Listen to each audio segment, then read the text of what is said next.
L'investissement en crypto et la contenance psychique. En fait, les études que je fais intensivement et empiriquement, c'est-à-dire concrètement dans ma vie, parce que depuis le mois de novembre 2024, je me suis mis à investir en crypto, m'ont amené à réaliser à quel point, indirectement, d'investir en crypto dans l'optique de s'enrichir, ça demande de la contenance psychique. Et c'est le sujet d'enregistrement, parce que d'un côté, les gens qui voient l'investissement en crypto de l'extérieur peuvent juger ça comme étant une activité superficielle ou inutile, dans le sens que présentement, au moment où je vous parle, c'est pas avec la crypto-monnaie qu'on va payer son épicerie, qu'on va payer l'essence à station-service ici au Québec ou son loyer à chaque mois. Peut-être un jour ça l'arrivera, on ne sait pas, mais il y a beaucoup de gens qui ont une vision très péjorative par rapport à ça, mais ce que je dois dire, c'est que le fait d'investir en crypto m'a amené à réaliser, dans le fond, des forces au niveau de capacité de contenance, entre autres, force de volonté aussi. Je vais vous donner un exemple concret. Lors du mois de novembre 2024, puis décembre aussi, j'avais acheté des fonds négociés en bourse se rapportant à Ethereum, qui est une crypto-monnaie. Donc, la deuxième plus grosse en termes de capitalisation, c'est-à-dire valeur boursière après le Bitcoin, qui est le pionnier dans le domaine. Et puis, quand j'avais acheté Ethereum, c'était un mouvement haussier, en période haussière. Et puis, depuis environ 6 mois, Ethereum s'était mis à baisser. Il y a des gens qui ont capitulé, qui ont vendu l'Ethereum. Probablement qu'aujourd'hui, il y en a qui doivent le regretter parce que là, Ethereum est en train d'augmenter, de remonter. Mais ça prend de la contenance. Et comme j'expliquais à ma compagne, parce qu'elle aussi, elle avait investi à Ethereum quand même des montants d'argent significatifs au mois de novembre, puis dans le fond, décembre dernier. Donc, on était les deux à investir. Elle trouvait ça pas évident. B, elle a tenu aussi sa position. Puis pour tenir une position par rapport à un projet comme Ethereum, qui est une crypto-monnaie liée à une blockchain, là, donc c'est un support de transaction numérique, un peu comme le Bitcoin ou Solana. Donc, c'est un leader de catégorie à mes yeux. Donc, moi, à mes yeux, ça a une valeur intrinsèque et je tenais ma position. C'est sûr que je n'aurais pas pris une position aussi forte, on s'entend, là, par rapport aux mêmes coins qui ont été sortis à l'hommage de Donald Trump ou sa compagne Melania Trump. Pour moi, ça, c'est des choses qui n'ont pas de valeur intrinsèque. Donc, qu'il y ait des jetons qui soient émis par rapport à des vedettes ou des personnalités publiques ou politiques, pour moi, c'est absurde. Par contre, qu'il y ait un jeton en lien avec un projet qui est réel, qui est crédible, c'est autre chose. Et aujourd'hui, on est le 16 juillet 2025, Ethereum, naturellement, est en train d'augmenter, puis augmente de plus en plus depuis les derniers jours. Présentement, je suis en zone de profit. En fait, au plus bas, je vous dirais que Ethereum, dans mon portefeuille, a fait du moins 37. Là, aujourd'hui, je suis en zone de profit de 5%, mais j'attends encore pour le vendre parce que j'ai l'impression qu'il va augmenter encore lors de l'automne 2025. Mais le point que je veux faire par rapport à la contenance, c'est que pendant plusieurs mois, il y a des gens qui ont dit sur Internet, sur les réseaux sociaux, bon, Ethereum, c'est fini, ce projet-là, c'est de la merde dans mon québécois. Ça va planter. Il y a des gens qui ont liquidé leur position parce qu'ils avaient peur que ça ne relèverait pas. Mais il faut comprendre, puis ça c'est intéressant, la psychologie dans le domaine des crypto-monnaies. La psychologie dans le domaine des crypto-monnaies, puis moi dans le fond, étudier les crypto-monnaies, ça m'a amené aussi, simultanément, j'ai étudié plusieurs jeux de société. L'un des jeux de société que j'ai étudié, naturellement, c'est le poker puis l'art du bluff. Donc, quelqu'un peut faire croire qu'il y a une main très forte, puis c'est pas vrai. Ou, dans le fond, les gens peuvent penser que sa main, ça vaut rien, c'est de la merde, etc. C'est vraiment des mauvaises cartes. Puis finalement, ben, quand il met les cartes sur table, on se rend compte que il y a des cartes qui étaient très fortes, puis la personne s'est mépris. Donc, à mon avis, puis on verra là, qu'est-ce qui adviendra d'Ethereum. Bien sûr, l'enregistrement présent n'est pas un conseil d'investissement. Je ne suis pas conseiller en investissement, puis investir comporte des risques. Je le répète tout le temps à chacun de mes enregistrements pour ne pas être mal interprété, naturellement. Mais le point que je veux faire, c'est que la psychologie de contenance que l'investisseur en crypto a à développer, dans le sens que quelqu'un qui prend une position, il achète, par exemple, une crypto-monnaie comme Ethereum. Si la personne est capable de contenir que pendant 6 mois, plusieurs mois, dans le fond, la crypto-monnaie baisse, et que les gens vont lui dire, ben tu devrais vendre, ça n'a pas de bon sens de garder ça, tu vas perdre encore de l'argent, etc.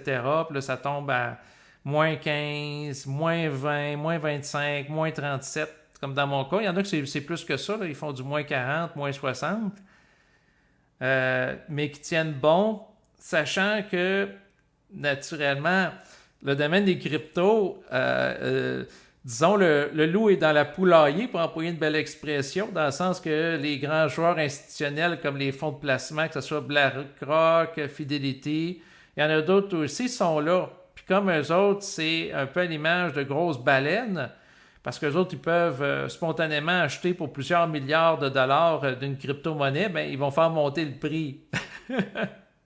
Il peut avoir une certaine incidence. Moi, aujourd'hui, pour être honnête, sur le Bitcoin, parce que le Bitcoin vaut plusieurs milliards de dollars, donc un gros joueur qui embarque tout seul à la hauteur de 2 milliards de dollars, ça ne change pas grand-chose. Par contre, s'ils se mettent à plusieurs, puis il y a une collusion entre eux, à savoir qu'ils embarquent tout en même temps ou ils sortent tout en même temps, à ce moment-là, oui, ça peut faire fluctuer ça peut faire varier les prix. Sinon, pour ce qui est des plus petites crypto-monnaies, naturellement, il peut arriver des situations de pump and dump. Donc, faire monter artificiellement le cours d'une crypto-monnaie pour que les gens se mettent à l'acheter. Donc, les petits investisseurs particuliers qui vont connaître le FOMO, Fear of Missing Out, avoir peur de passer à côté de l'opportunité. Un peu comme ça m'est arrivé. C'est pour ça que je veux partager un peu mon vécu, parce que ça fait quand même au-dessus de 6 mois que j'ai investi dans le domaine de la crypto-monnaie. Quand que je suis arrivé dans le domaine, c'était suite à l'élection de Donald Trump, donc vers le 7 novembre 2024. Et j'ai vu le cours du Bitcoin s'emballer. Il a passé à peu près en quelques jours d'environ 75 000 à peut-être 84 000 $. Et je voyais ça monter, puis ça avait été quand même assez intense quand j'en avais acheté en fonds négociés en bourse, parce que je voyais le cours monter, mettons, c'était un vendredi au mois de novembre, puis disons qu'il était parti à 77 000, le lundi il était à 80 000, puis le plus tôt possible le lundi, alors que la bourse ouvre à 9h30, je me suis dépêché pour embarquer sur le Bitcoin et d'en acheter, puis après ça, il a continué à monter dans la journée, là. Donc, il y a eu ce qu'on appelle une montée parabolique. Donc, de vivre l'euphorie du montant par rapport à un actif qui se met à monter très rapidement en peu de temps, je l'ai vécu. Ensuite, être confronté à des propos, à des vidéos, à des contenus, des trucs sur Internet qui me disent « ben là, j'ai eu tort d'investir dans l'Ethereum, blablabla ». Et non, je maintiens ma position. Présentement, je serai en zone, si j'encaisse aujourd'hui, de 5% de profit, mais je trouve que c'est pas assez. Je veux monter plus. Là, on va voir si c'est de la validité mal placée dans les prochains mois. Mais j'ai l'impression qu'il va augmenter. Ça, c'est ma conviction. On verra bien. Mais pourquoi que je parle de contenance dans le domaine des crypto-monnaies? Parce que c'est en lien qu'une capacité d'encaisser les chocs. Et le marché, naturellement, est truqué, le marché est manipulé et influencé par des gros joueurs. Puis en parallèle avec la crypto-monnaie, naturellement, je me suis intéressé à des jeux de société, comme je disais tantôt. Bon, le jeu de poker, c'est évident, parce qu'on nous fait miroiter des choses par rapport à des nouvelles, puis des fois, c'est pas le cas, ainsi de suite. Mais chaque jeu a une fonction, comme... je trouvais intéressant à un moment donné, il y avait l'animateur donc d'Ésotérisme expérimental, Richard Glenn, qui disait les gens en Chine jouent au jeu de Go. Et d'étudier le jeu de Go, ça permet de comprendre la mentalité des Chinois. Donc, encercler l'adversaire, prendre des terrains, prendre le contrôle de territoire. Et qu'est-ce qui se passe présentement? C'est que la Chine est devenue une superpuissance, puis elle fait du néocolonialisme. Autrement dit, la Chine, ce qu'elle fait, c'est qu'elle va positionner ses pions un peu partout dans le monde. Et regardons qu'est-ce qui se passe en Afrique. Bon, la Chine va voir, par exemple, un pays d'Afrique. Elle dit, ben, vous n'avez pas les moyens de vous créer un port pour accueillir des bateaux? Aucun problème. On est prêt à le construire pour vous. Par contre, une condition. Donc, on va le construire, mais vous allez nous devoir de l'argent. Puis, si vous n'êtes pas capable de payer, ben, on va saisir le port. Ça va être une zone qu'on va contrôler. Donc, puis là, ils placent un peu leurs pions un peu partout comme ça. Ils font des ententes avec différents pays pour l'exploitation de matières. Pourquoi? Pour, un peu comme le jeu de Go, ben, tu encercles progressivement les adversaires, puis finalement, tu prends le contrôle de tout le terrain. C'est l'objectif. Prendre le contrôle d'un maximum de territoire. Donc, jouer au jeu de Go, c'est ce que je fais dans mes loisirs régulièrement. Ensuite, jouer aux échecs, comprendre la mentalité russe. Donc, naturellement, sur le plan historique, des champions du jeu d'échecs qui proviennent de Russie. Et quand on joue aux échecs, on n'est pas gêné de sacrifier un pion si ça peut permettre l'avancement d'une pièce qui a plus de valeur, comme par exemple un cavalier, que ce soit un fou, une tour, etc. Et qu'est-ce qui s'était passé dans la bataille qui avait cours lors de la Deuxième Guerre mondiale à Stalingrad? Donc, lorsque les nazis avaient pris contrôle de la ville en Russie de Stalingrad et que les Russes voulaient reprendre le contrôle, ben, c'est qu'ils ont envoyé carrément un paquet de soldats sous les feux des nazis. Il y a des soldats qui mouraient. Par la suite, ils ont envoyé d'autres soldats. Ah, il y en a un petit peu moins qui meurent, puis progressivement, ils ont pris le contrôle de la ville. Donc, ils ont sacrifié, entre guillemets, des pions. C'est sûr que la perspective est très déshumanisante pour aller chercher une position. C'est un petit peu la mentalité du joueur d'échecs. Ou cette histoire que j'avais entendue dans un enregistrement qu'apparemment, il y avait un général russe qui disait « Si les nazis mettent des mines pour nous empêcher de passer, il n'y a aucun problème. On va envoyer dans un premier temps des soldats. Il y en a quelques-uns qui vont mourir sous les mines. Après ça, on va en envoyer une deuxième cohorte. Il y en a un petit peu moins qui vont mourir. Puis à la troisième cohorte, ben, probablement que le déminage va être fait parce que les mines auront toutes explosé. C'est aussi simple que ça. J'espère honnêtement que ce n'est pas une histoire qui est véridique, là, la deuxième que je viens de rencontrer, parce que c'est très... comment dire, c'est une vision du sacrifice de l'individu au nom d'un collectif en se sacrifiant sur le champ de mine. Et pour ce qui est de Stalingrad, c'est une réalité historique, malheureusement. Donc, j'ai parlé... sinon, le jeu de poker, ben, c'est les Américains, comme les gens au Texas. Puis, à mon avis, le président actuel des États-Unis, Donald Trump, est teinté de la mentalité du joueur. Dans le sens que, quand il a rencontré Zelensky, qui a été le visiter il y a quelques semaines à la Maison-Blanche à Washington, ben, il a dit à Zelensky, « You don't have the card. » Tu n'as pas les cartes. Tu sais, quand tu joues au poker, puis la personne a des cartes qui sont fortes, par exemple, des rois, des reines qui vaut plus que des cartes avec des numéros, ben la personne est en position de pouvoir. Mais l'autre, il disait, mais regarde, tu n'as pas des cartes qui sont fortes, tu n'es pas en position de négociation. Donc, quand tu joues au poker, tu es en position de négociation si les cartes sont fortes, puis ça justifie que, dans le fond, tu vas miser plus dans l'optique de gagner. Mais là, si tu n'as pas des bonnes cartes, puis tu mises pour gagner, à moins que tu bluffes, tu risques de perdre. Ou que les autres se tassent. T'sais, la mentalité du joueur de poker est importante. Puis pour ce qui est des tarifs aussi, Donald Trump a fait miroiter « Ah, la Chine, on va leur imposer 148% de tarifs par rapport à toutes les exportations que la Chine fait vers les États-Unis. » Puis finalement, ben, naturellement, ça ne s'est pas réalisé. Il a tout adouci ça.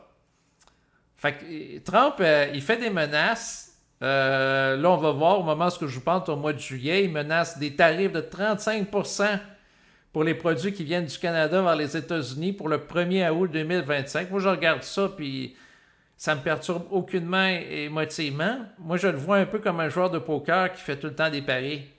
Puis je vois ça comme un jeu aujourd'hui. En fait, la finance puis le domaine du crypto, je vois ça comme un jeu. Dans le sens... Dans le domaine de la crypto, plus particulièrement, s'il y a des gens qui s'intéressent, il y a les gros joueurs institutionnels qui peuvent faire de la collusion, un peu comme au Québec. On a eu la collusion dans la région de Chaudière-Appalaches par rapport dans le fond, stations-service d'essence qui avaient des ententes secrètes pour garder, par exemple, à un certain moment donné, les prix élevés par rapport au coût de l'essence à la pompe. Puis à un moment donné, ça a été su, puis il y a des recours collectifs contre ça. Mais j'ai l'impression que le domaine de la crypto-monnaie, par rapport aux grands joueurs institutionnels, il peut être possible qu'il y ait de la collusion entre eux en disant, bon, pendant la période présente, on fait monter le coût du Bitcoin, une hausse super rapide, parabolique, une montée fulgurante, comme on a vu dans les derniers jours. Donc, au moment où je vous parle, c'est le 16 juillet. En fin de semaine dernière, il y a une montée incroyable. Ça a monté à 121 000 $ américains. Là, présentement, en période de consolidation, à peu près 119 $ américains du Bitcoin. Mais le Bitcoin, j'observe son comportement. Je trouve ça intéressant. C'est que la plupart du temps, au-dessus de 75%, le marché il est stagnant, il est baissier, il est en consolidation. Puis à un moment donné, il y a une montée de malade. Dans la montée qui est présente, ce que ça fait, bien, ça peut attirer des petits investisseurs qui vont vivre le fear of missing out, la peur de passer à côté de l'opportunité. Ils vont rentrer sur le marché, puis les autres peuvent penser que ça va tout le temps monter. Après ça, le Bitcoin, dans les jours qui suivent, naturellement, se met à baisser progressivement. Il y a des gens qui n'aiment pas ça, fait qu'ils vont vendre. Puis pendant ce temps-là, ben, les grands joueurs institutionnels peuvent racheter à rabais pour ensuite, dans une période d'à peu près, je vous dirais, 3 mois, en période de marché haussier, suivant le halving, se remettre à... Ouais, il faut pas que je fasse attention pour ne pas être trop dans l'accusation, mais en tout cas, bref, ce qui arrive souvent, c'est qu'après une certaine période de semaines, le marché se remet à augmenter, mais ça ne dure pas longtemps. Fait que là, si moi je serais un grand joueur institutionnel, qu'est-ce que je ferais? Ben, je m'organise avec des amis, on fait tout monter le marché en même temps, on liquide ça à tous des particuliers. Puis là, les particuliers vont se décourager dans les semaines et mois qui vont suivre, parce que le marché va être stagnant ou baissé, ils vont vendre à rabais, on rachète.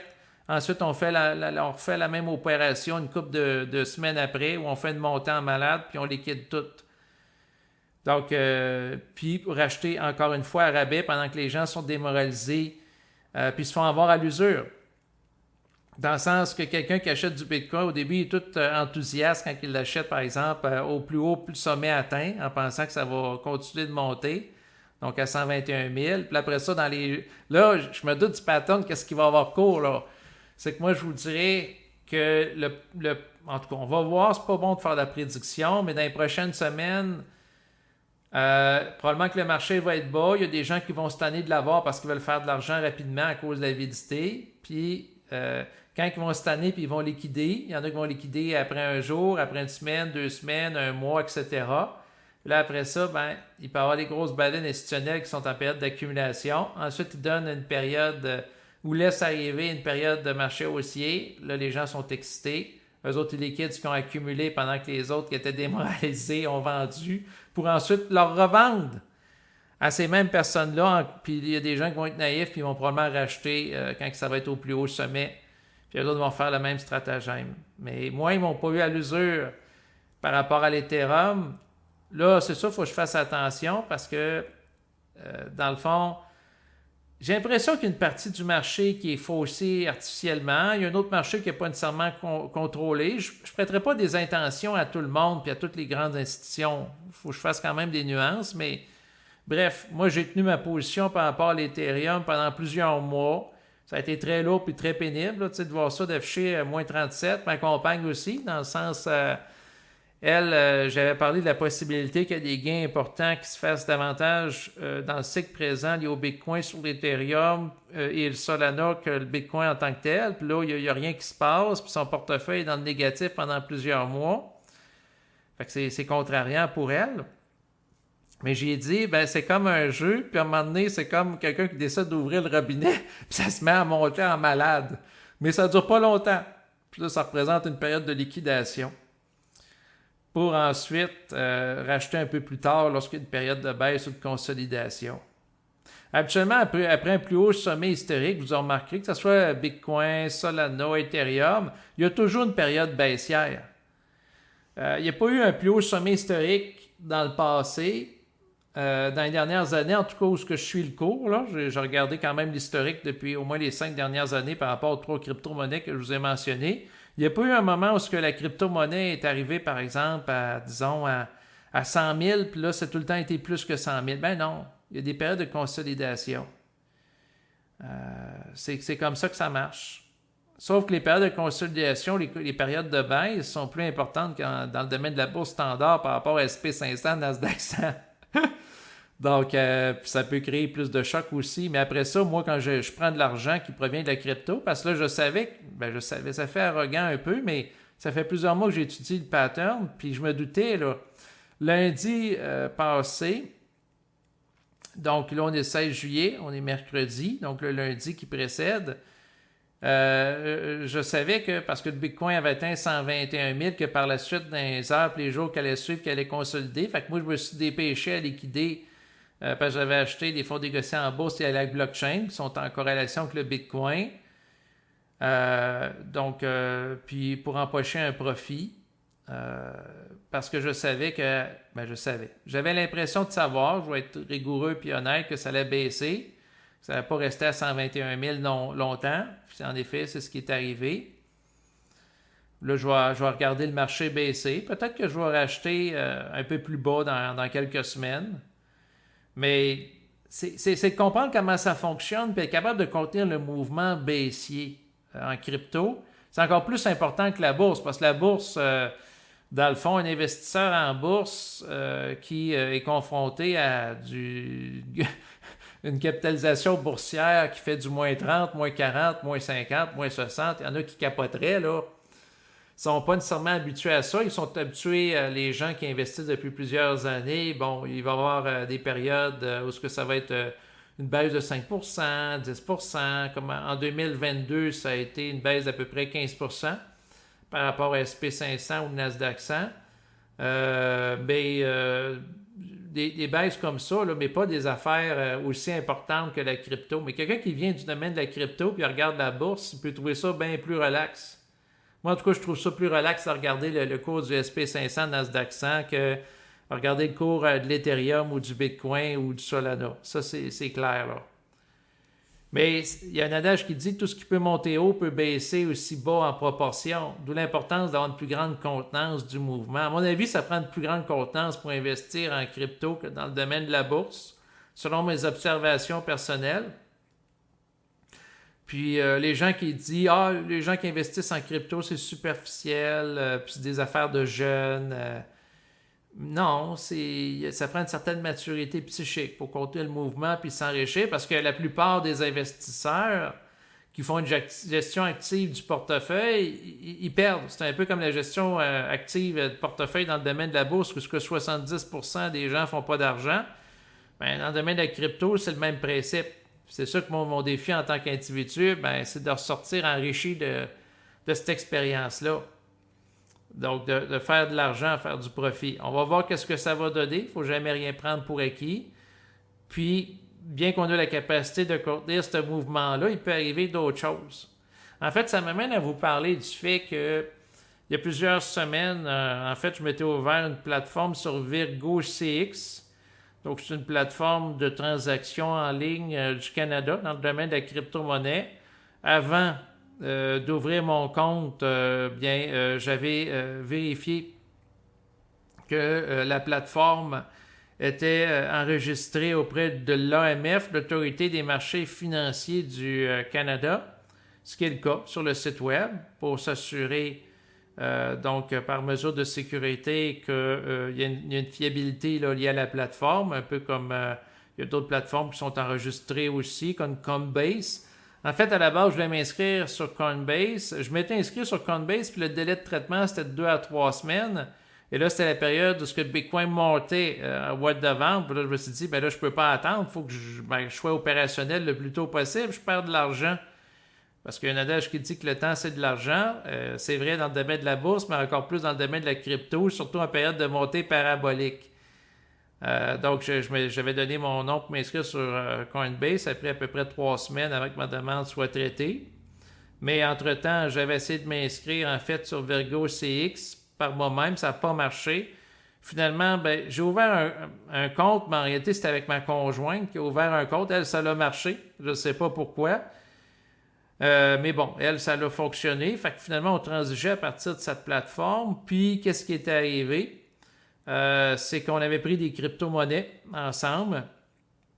Donc, comme Near Protocol, Solana. Donc, c'est des crypto-monnaies essentiellement que Paul de Crypto Formation là, a parlé sur YouTube. Lui, c'est un investisseur de longue date. Ça fait au-dessus de 8 ans qu'il est dans le domaine d'investissement en crypto. Puis je trouvais intéressant, là, c'était par rapport à des projets qu'il avait évalués avec un certain niveau de pertinence, là, essentiellement. Donc, c'était pas des meme coins ou des shitcoins, là. C'était tout simplement pour vous dire ça. Donc, on en avait pris quelques-unes et, curieusement, au mois de juin, ma compagne a reçu un message par courriel comme de quoi qu'il nous rembourse l'argent qu'on avait mis là. On a été très surpris. Puis le montant, naturellement, n'était pas le même qu'on avait mis au moment de l'ouverture du compte. Qu'est-ce qui s'est passé? C'est que parce que nous autres, on n'allait pas sur la plateforme régulièrement, parce que je vous dirais qu'à partir du mois à peu près janvier ou février, le marché était tout le temps baissier. Fait que je n'avais pas besoin d'aller les voir une par une. Je savais que globalement, si le Bitcoin est baissier, le marché est baissier pour les crypto-monnaies. Et le marché était baissier. Fait que je n'allais pas sur la plateforme ni ma compagne. Il n'y avait rien à faire. On ne se voyait pas liquider les positions. À ce moment-là, on était en zone de perte. Puis quand on avait été voir, on était vraiment en zone de perte. Là. Disons, le portefeuille, par rapport au montant investi à la base, avait perdu au moins le 2/3 de sa valeur si on vendait. Fait que c'était pas intéressant du tout de vendre. Et on a dit, bon, on va attendre que le marché augmente de nouveau. Et puis, qu'est-ce qui est arrivé? C'est qu'au mois de juin, ben, on a eu un message qu'ils ont vendu, ils ont décidé de vendre au mois de juin puis au mois de mai à 2 reprises l'ensemble des crypto-monnaies qu'on avait pris. Ça a été très contrariant pour moi en particulier, parce que je m'étais beaucoup investi à étudier différentes crypto-monnaies, à identifier des cibles de profit dans un premier temps, deuxième temps. J'avais étudié Paul de Crypto Formation qui parlait d'avoir un agenda, entre autres, où on peut prendre les profits par palier. Donc, disons, si une crypto-monnaie, par exemple, augmente du total de sa valeur, donc quelqu'un qui en achète, par exemple, une crypto-monnaie pour 200 $, donc lorsqu'elle est rendue à 200 $, faire une première prise de profit. Comme ça, si la monnaie monte ou baisse par la suite, c'est moins grave parce que la personne a récupéré son investissement de base. Donc, j'avais allé dans ce sens de ce principe-là, mais en me donnant une marge de 10% de profit. Ce qui veut dire que si j'avais pris une crypto-monnaie qui valait 200 $, je m'étais donné comme objectif d'attendre qu'elle monte à 210 $ pour avoir une marge de profit, puis encaisser un premier montant, puis laisser le reste là pour, si ça augmente davantage, tant mieux. Si ça n'augmente pas davantage, je ne suis pas perdant. Donc, c'était le principe de base avec lequel je voulais œuvrer. J'avais travaillé très fort par rapport à l'étude de différentes crypto-monnaies, etc. Et là, tout a été contrecarré parce que il y a eu la vente sans que je l'aie décidé de mes crypto-monnaies parce que le site en fait, VergoCX a décidé, les responsables du site, devrais-je dire, d'arrêter d'entreposer des crypto-monnaies sur ce site web. Je ne sais pas si on découvert qu'il y avait des failles de sécurité qui pouvaient faire en sorte qu'ils pourraient se faire pirater la plateforme comme c'est arrivé pour d'autres plateformes dans le domaine de la crypto. J'en ai aucune idée. Mais tout ce que je peux vous dire par rapport à ça, c'est que, bon, ça a été liquidé au mois de mai puis au mois de juin, puis le marché était baissier à ce moment-là. Donc, c'était vraiment, mais vraiment pas à notre avantage. J'aurais jamais sorti de mes positions à ce moment-là. J'étais très contrarié.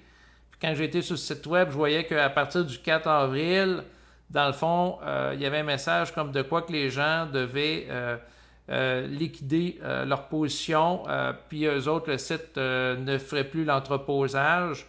Puis là, j'ai l'impression que suite à ça, ils ont liquidé progressivement toutes les positions qu'avaient les personnes. C'est sûr que s'il y avait une menace de piratage importante ou crédible, je comprends qu'ils aient, dans le fond, arrêté d'entreposer les différentes crypto-monnaies. C'est mieux faire ça que les gens soient tous piratés, mais en même temps, ils ont vendu à perte.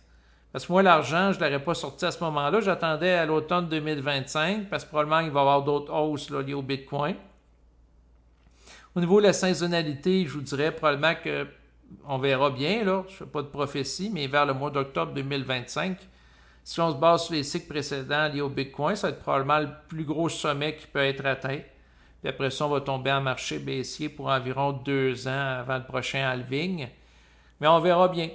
Ça, c'est l'impression. Mais bref, ça a été décaissé sans ma volonté. Puis ça, cette expérience-là était importante au niveau de ma contenance parce que ça m'a amené à réaliser que même avec toute la bonne intention du monde, puis même avec la volonté de dire, ben, pour pas me faire arnaquer ou pirater sur une plateforme de crypto-monnaie, je vais vérifier dans un premier temps si elle est reconnue par les autorités officielles. Ici au Canada, c'est l'AMF, l'Autorité des marchés financiers, ce qui était le cas.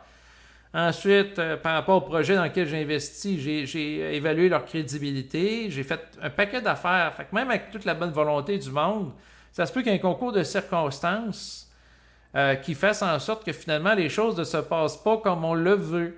Et ça a été le cas par rapport à la crypto. Suite à ça, j'ai été pendant plusieurs heures, plusieurs jours très en colère, mais je me suis dit non, je ne me laisserai pas abattre. Et j'ai par la suite réinvesti dans le domaine de la crypto. En fait, mercredi passé, j'ai été sur Disnap, plateforme de courtage en ligne à partir de laquelle on peut acheter des actions. Et je vous dirais également de plus en plus des obligations. En fait, pas des obligations, mais des fonds négociés en bourse et à la crypto-monnaie. Il y en a plusieurs. Hein? Il y a le Bitcoin, l'Ethereum, mais il y a aussi Solana et XRP. Et comme mercredi passé, c'était le jour où j'allais rencontrer Mona, donc virtuellement à travers une entrevue que j'ai faite, d'ailleurs que j'ai mis en ligne sur ma chaîne YouTube, je m'étais dit, ben, je vais aller acheter du XRP, chose que j'ai faite. J'ai, dans le fond, acheté par rapport à XRP, donc le code que j'ai pris, c'est XRPP, il y a 2P.B-C sur Disnap, en dollars canadiens. Mais c'est plus, je prenais ça plus à titre indicatif, puis je me suis dit, on verra bien, puis ça me fera quelque chose à dire à Mona, parce que ça fait plusieurs semaines qu'on parle d'XRP, puis de Yves Usuro, qui est interviewé sur la chaîne de Lux Media par André Pitt pour parler du domaine de la crypto-monnaie, entre autres d'XRP, et aussi de l'investissement dans l'or, essentiellement. Donc, j'ai dit, ben, je vais prendre ne serait-ce qu'un fonds négocié en bourse d'XRP, puis je vais voir qu'est-ce qui va se passer. Et en une semaine, il y a une valorisation de 27,15% par rapport à ce que j'ai pris. Donc, si je vends demain matin, puis c'est encore à peu près le même prix, je ferai 27% de profit. Et là, c'est sûr que mon regret, ça va d'avoir acheté tout simplement un fonds négocié en bourse qui m'a coûté 12 $. En fait, si j'avais pris pour 1000 $ d'XRP, j'aurais fait 271 $ en une semaine, pas en un mois, pas en un an. Mais bon, j'avais pris un montant à titre indicatif. Mais ça m'a rebranché sur le potentiel de croissance rapide dans le domaine de la crypto-monnaie. Et puis, je me suis remis à investir via Disnap. J'ai pris des fonds négociés en bourse et à Solana. Pour pas être, dans le fond, suite à la mauvaise expérience que j'ai eue avec la plateforme, pas être abattu puis rester avec un goût amer. Parce que quand ils ont vendu, bon, au printemps passé, par rapport aux crypto-monnaies que j'avais pris, j'avais perdu au moins le 2 tiers de la valeur. Puis quand ça a été liquidé, donc au mois de mai puis juin, ça avait remonté un petit peu, mais pas tant que ça. J'étais en position de perdre de la moitié de la valeur. Donc, à ce moment-là, ben, c'est sûr que c'est plate de subir ça. Et aujourd'hui, ben, j'en suis venu à la conclusion que dans l'avenir, par rapport à Virgo ou d'autres petites plateformes d'investissement en ligne liées à la crypto-monnaie, à part Coinbase, parce que finalement, je n'ai pas ouvert mon compte puis je l'ai gardé ouvert, mais présentement, je vise plus à aller juste avec des gros joueurs qui sont sur la bourse, comme XRP, Solana, Ethereum et aussi Bitcoin. En fait, pour ce qui est de Solana et XRP, ils sont sur la bourse canadienne, mais pas encore américaine. Donc, c'est assez spécial, mais c'est comme ça présentement, mais ils vont probablement rentrer bientôt si la SEC autorise, dans le fond, ça. Puis ça va probablement aller à l'automne. Puis ce qui peut arriver, c'est quand ça va rentrer en bourse, un peu comme pour Bitcoin, mais là, il va y avoir une montée fulgurante là, de la valeur du prix. Là. quand l'ETF, le fonds négocié en bourse lié au Bitcoin, est entré sur le marché, il y a eu une hausse incroyable là, du Bitcoin là, et naturellement, ceux qui ont pris le fonds ben, ont connu une croissance rapide à ce moment-là. Donc, c'est probablement ça qui risque d'arriver. Donc, c'est des choses intéressantes à suivre. Il y en a qui parlent XRP pour le mois d'octobre 2025. On verra bien. Peut-être qu'une des stratégies que je vais adopter, ça va être d'en prendre avant l'entrée en bourse officielle. Puis quand ça va être annoncé en bourse officielle, avec grand coup de fanfare, puis un peu partout sur le web, il y aura peut-être un effet d'entraînement qui va amener une valorisation spontanée de l'actif. Et à ce moment-là, ben, je vais peut-être liquider certaines de mes positions là, par rapport à XRP ou lors de l'entrée de Solana. Donc, mais ce que je veux dire par rapport à tout ça aussi, bon, l'expérience que j'ai vécue avec Virgo, où sans mon consentement, il y a des titres qui ont été liquidés du portefeuille à des moments que je ne voulais pas. Ça m'a ramené à la réalité terre à terre de ne pas mettre tous mes espoirs dans la richesse à travers la crypto. Donc, ça m'a ramené des préoccupations plus pratiques en disant que ben, le compte que j'ai sur Disney, je ne le souhaite pas, mais à un moment donné, il peut arriver aussi des choses par rapport au compte, ainsi de suite. Donc, il ne faut pas tout mettre les œufs dans le même panier, comme on dit, rien prendre pour acquis non plus. Puis, il faut vivre par rapport à soi, dans le sens, si par exemple, on fait quelque chose, puis on est satisfait, ben on est satisfait pour soi. Puis, c'est ça, parce que si quelqu'un se laisse entraîner par la foule, dans le sens que tout le monde dit « Ah, ben Ethereum, c'est fini, le projet va se mettre à couler pendant plusieurs semaines. » Il y avait quelques YouTubers qui ont dit « Non, non, je tiens ma position pareille sur Ethereum. » Il y a plus de quelques personnes influençables qui se sont laissées démoraliser puis ont vendu à perte. Si moi j'avais vendu à moins 37, puis je réaliserais qu'aujourd'hui je serais en zone de profit de 5%, je serais très contrarié d'apprendre ça. C'est tout le temps une question que si la personne est capable de contenir une position, faire preuve de volonté, bien, c'est des choses qui sont utiles aussi, des compétences transférables dans la vie de tous les jours. C'est ça qui est important de comprendre aussi là, par rapport à l'investissement en crypto. Sinon, les analyses boursières que je fais par rapport à Solana, Bitcoin, il y en a plusieurs autres aussi. Je vois tout le temps le potentiel là-dedans, mais on verra qu'est-ce que ça va donner dans le temps. Et puis, ben, je vais compléter l'enregistrement en disant l'important de se relever. C'est un petit peu comme quelqu'un, par exemple, qui a un accident d'automobile.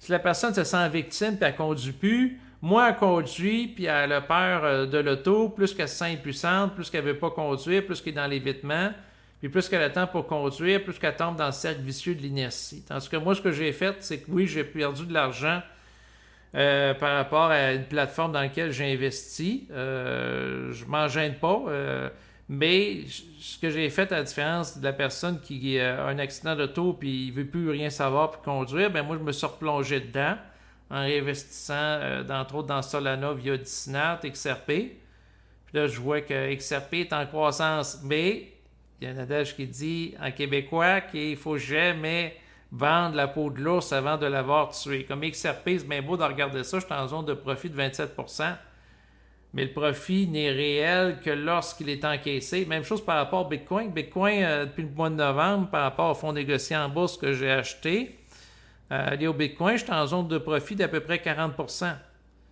On s'entend que 40%, ça surperforme amplement le SP500, le Nasdaq 100, donc à mes yeux, c'est excellent. Mais tant que je n'ai pas empoché l'argent, je ne peux pas dire concrètement que j'ai un profit.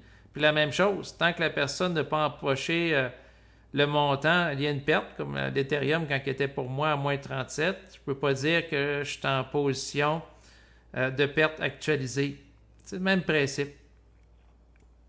Sinon, en parallèle avec ça, ma stratégie est toujours la même au niveau de l'investissement, c'est-à-dire investir en crypto pour aller chercher de la croissance rapide sur du capital, prendre l'argent puis réinvestir ça dans une optique de moyen et long terme dans des fonds négociés en bourse avec option d'achat dont Adrian de Passive Income Investing parle sur le web pour avoir des revenus récurrents chaque année.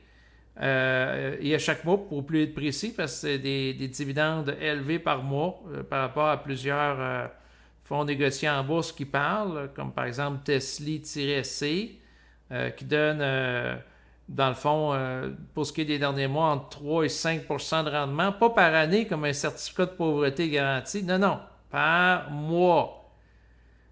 Donc, quelqu'un qui a des bons rendements de dividendes par mois, ben, il peut vivre par la suite une bonne retraite. Donc, c'est ça, puis avoir une autonomie financière. Donc, ça, c'est quelque chose que je pense que c'est intéressant à viser. Mais je pense, je suis déjà investi avec des fonds négociés en bourse avec option d'achat, mais en parallèle avec la crypto.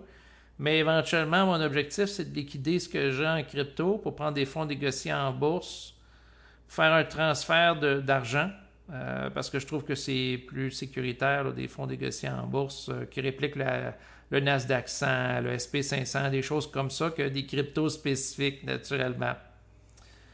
Donc, c'est ce que je voulais vous mentionner aujourd'hui. Merci de votre écoute et je vous dis à bientôt. Au revoir.